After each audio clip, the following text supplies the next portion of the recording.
ये है इटली, जो बहुत जल्द वर्ल्ड मैप से गायब होने वाला है। ये इटली का एक गांव है जहां कभी हजारों लोग रहते थे, मगर आज ये पूरा गांव वीरान पड़ा है। और इटली में इस जैसे 6000 और गांव हैं जो पिछले कुछ सालों से मुकम्मल वीरान हैं। इसी तरह ये 300 साल पुराना इटली का बहुत ही मशहूर कैंपचे स्कूल है, जहां से लाखों इटालियन बच्चों ने पढ़ा है, मगर आज इसी स्कूल में एक बच्चा भी नहीं है। इटली में टीचर्स को नौकरी से निकाला जा रहा है क्योंकि क्लासरूम्स में स्टूडेंट्स ही नहीं है। 2015 में इटली के हेल्थ मिनिस्टर ने खुद ये कहा था कि इटली एक डाइंग कंट्री है, और इसकी वजह यह है कि इटली में बच्चे ही पैदा नहीं हो रहे। इटली का टोटल फर्टिलिटी रेट पिछले 50 सालों में सबसे लोएस्ट है। प्रेडिक्शंस के मुताबिक इटली की पॉपुलेशन अगले कुछ सालों में बहुत ज्यादा गिरने वाली है। वो इटली जो अपनी बड़ी फैमिलीज की वजह से पूरे यूरोप में मशहूर था, आज इस पॉइंट पर है कि अगले कुछ सालों में वो इकोनॉमिक डार्क एज में एंटर हो जाएगा। इटली की रियल एस्टेट कोलैप्स कर जाएगी क्योंकि घर तो होंगे मगर उनमें रहने वाला कोई नहीं होगा। आर्मी में जाने के लिए यंग लोग ही नहीं होंगे। फैक्ट्रीज और इंडस्ट्रीज के लिए लेबर भी नहीं होगी। अगले 10 सालों में इटली की पूरी इकोनॉमी कोलैप्स कर जाएगी। आज हालात ये है कि इटली में एवरेज एज 48 इयर्स है, जबकि पाकिस्तान में एवरेज एज 21 और इंडिया में 28 इयर्स है। इटली की 24% पॉपुलेशन 65 साल से ऊपर है और ये नंबर लगातार बढ़ रहा है। लेकिन सवाल ये है कि आखिर इटली इस स्टेज तक पहुंचा कैसे? आज से 100 साल पहले इटली में बर्थ रेट 5.2 था और 1970s तक इटली का बर्थ रेट 2 से ऊपर रहा। तो फिर ये पिछले 50 सालों में ऐसा क्या हुआ है? और ये सिर्फ इटली ही नहीं बल्कि यूरोप के दूसरे कंट्रीज और इवन जापान में भी ऐसा ही ट्रेंड है। इटली की आबादी गिरने की 3 रीजंस हैं। सबसे पहले तो अगर हम हिस्ट्री में जाएं तो आज से 100 साल पहले इटली एक एग्रीकल्चरल कंट्री था। ज्यादातर लोग किसान थे और खेती बाड़ी करते थे। जाहिर है कि एक किसान के लिए सबसे बड़ी चीज ये है कि उसके पास हाथ बटाने वाले हों। इसीलिए उस जमाने में इटालियंस ज्यादा बच्चे पैदा करते थे ताकि वो मिलकर काम कर सकें। तो जितने ज्यादा बच्चे होंगे उतने ज्यादा कमाने वाले होंगे। फिर इंडस्ट्रियलाइजेशन शुरू हुई, सैलरी सिस्टम आया।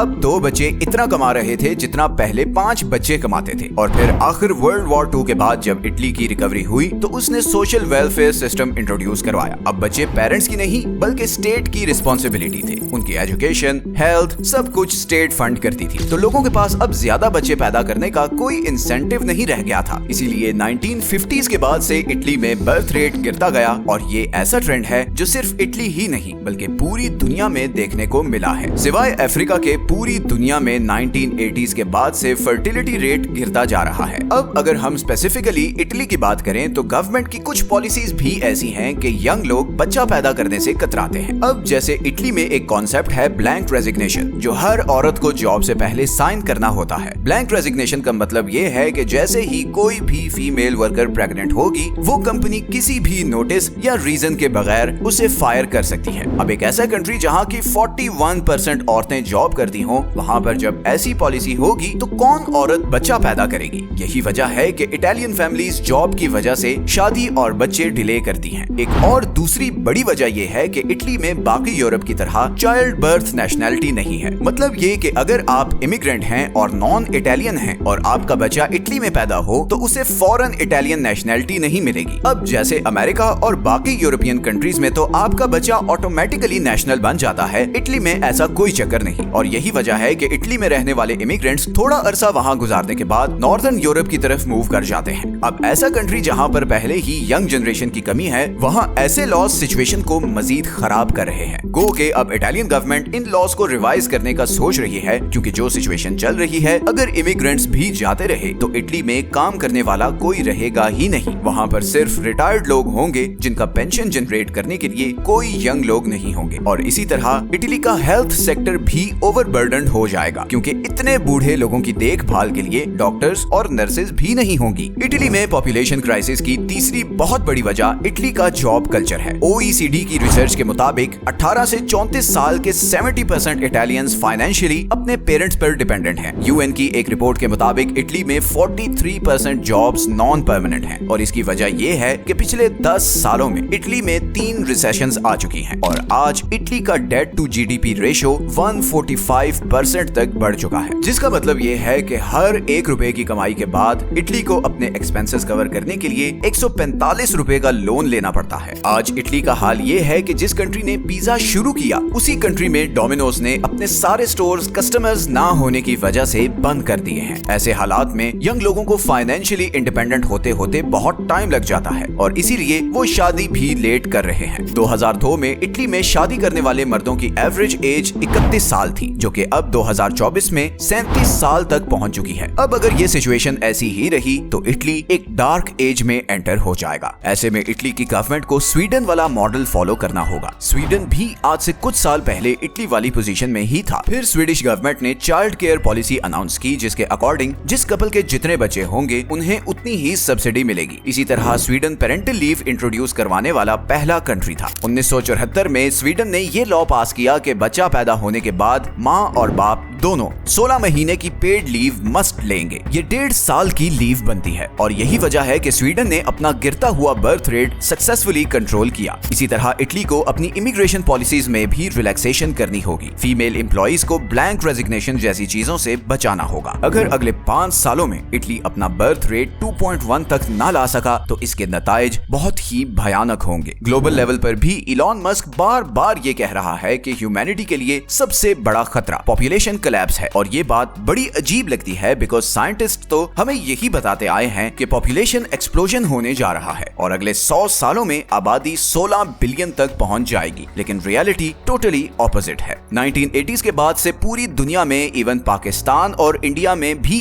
बर्थ रेट गिर रहा है। 1990 में पाकिस्तान में बर्थ रेट 6.3 था, जो आज 3.4 पर आ चुका है। तो वर्ल्ड पॉपुलेशन अगले 20 सालों में पीक करने वाली है और फिर 2050 के बाद सारी प्रेडिक्शंस के बिल्कुल ऑपोजिट, वर्ल्ड पॉपुलेशन गिरना शुरू हो जाएगी। Japan, Italy, America, UK, France, Germany और दूसरे वेस्टर्न कंट्रीज सबसे ज्यादा इस पॉपुलेशन कोलैप्स का शिकार होने वाले हैं। इस पॉपुलेशन कोलैप्स का वर्ल्ड इकोनॉमी और एनवायरनमेंट पर क्या इफेक्ट होगा, ये बहुत डिबेटेबल टॉपिक है। आप लोगों को क्या लगता है कि पॉपुलेशन कोलैप्स अच्छी चीज है कि बुरी? नीचे कमेंट्स में अपनी ओपिनियन जरूर दें। ये हैं वो सारे सोर्सेज जहां से हमने इस वीडियो के लिए कंसल्ट किया है। मिलते हैं नेक्स्ट वीडियो में एक और इंटरेस्टिंग टॉपिक के साथ। अपना ख्याल रखें। अल्लाह हाफिज।